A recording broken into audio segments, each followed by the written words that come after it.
What is impulse? Product between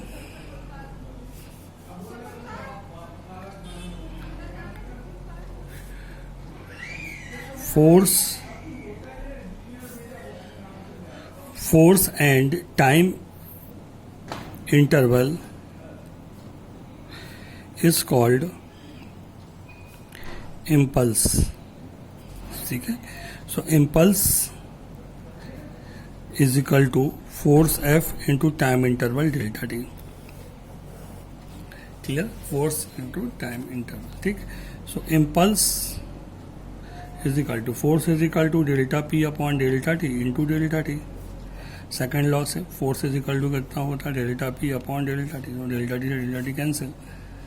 तो impulse is equal to delta p. Impulse is equal to कितना हो जाएगा delta p. ठीक है. Means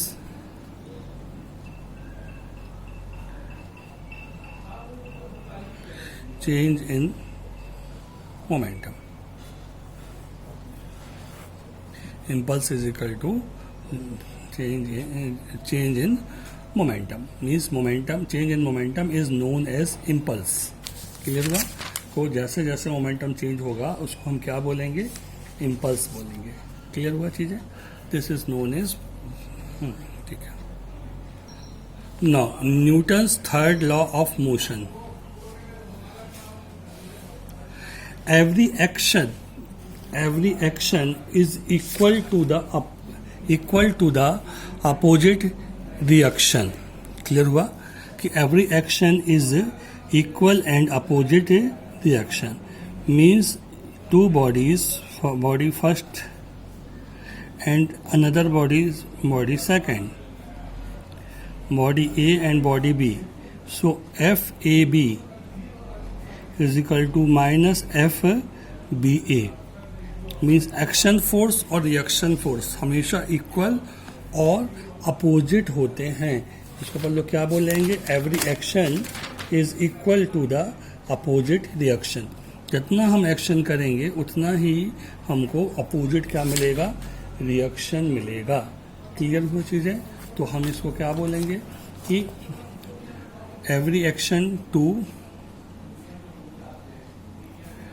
every action there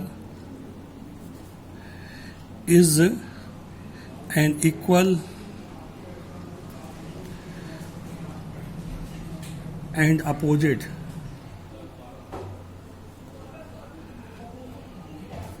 reaction.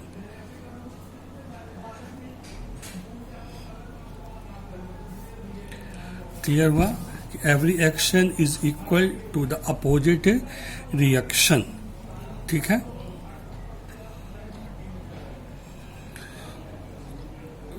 Conservation of momentum. ठीक है. Conservation law of momentum means if external force is zero then change in momentum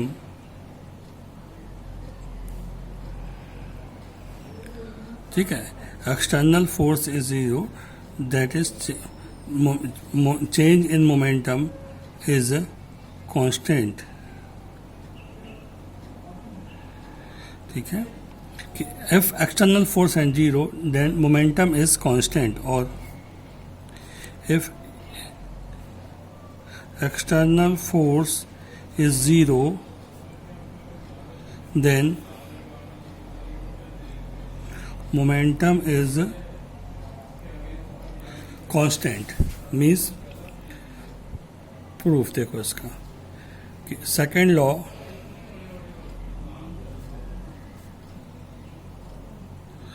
motion F is equal to delta P upon delta T. If F is equal to 0 then delta P upon delta T is equal to 0 means delta P is equal to 0 means P is equal to constant. This is called third law of motion. Sorry, this is called conservation law of. Now, application of conservation law of motion. Number one, recoil velocity of gun. ठीक है, number one है क्या, recoil velocity of gun. ठीक, तो क्या बोला, let us consider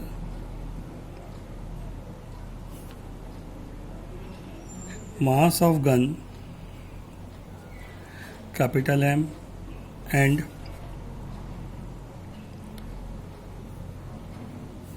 mass of bullet small m. That is velocity of gun is capital V and velocity of bullet is small v. Clear हुआ. So momentum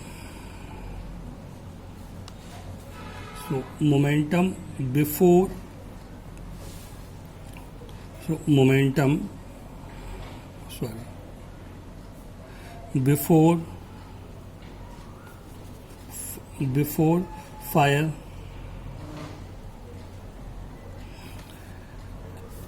is equal to 0 and momentum after is equal to momentum of gun plus momentum of bullet. Momentum of gun mv, momentum of bullet small mv. Equation 1, equation 2. But law of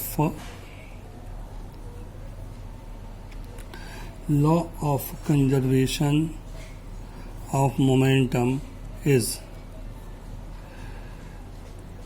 momentum before fire is equal to momentum after fire. So mv plus small mv is equal to 0.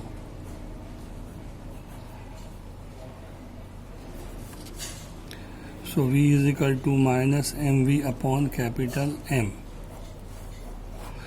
ठीक है, means recall velocity of gun means gun को control करने के लिए हमको उस gun का मास क्या करना पड़ेगा, ज़्यादा करना पड़ेगा. जितना ज़्यादा मास होगा रिकॉल वेलोसिटी क्या होगी उतनी कम होगी. क्लियर हुआ चीज़ें. इसको अपन लोग क्या कहेंगे, रिकॉल वेलोसिटी ऑफ गन. ठीक है.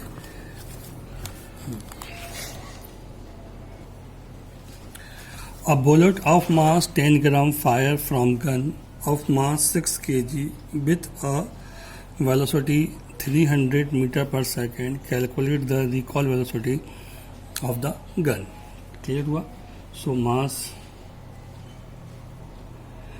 10 gram means 10 upon 1000 kg means 0.01 kg. ठीक है. Velocity bullet is equal to 300 meter per second.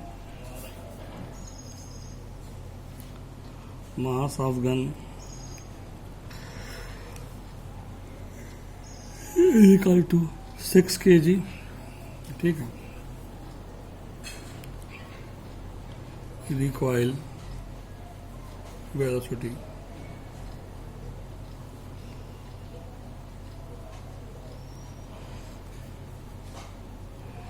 of gun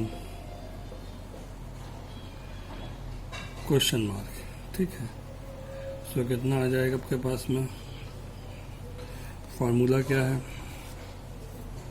v is equal to minus m v upon capital M, तो v is equal to minus M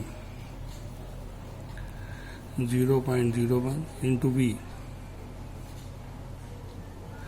300 upon 6, ठीक है। तो कितना आ जाएगा 0.5 metre पर second minus answer हुआ, ठीक है। ये कहलाएगी रिकॉल वेलोसिटी ऑफ गन।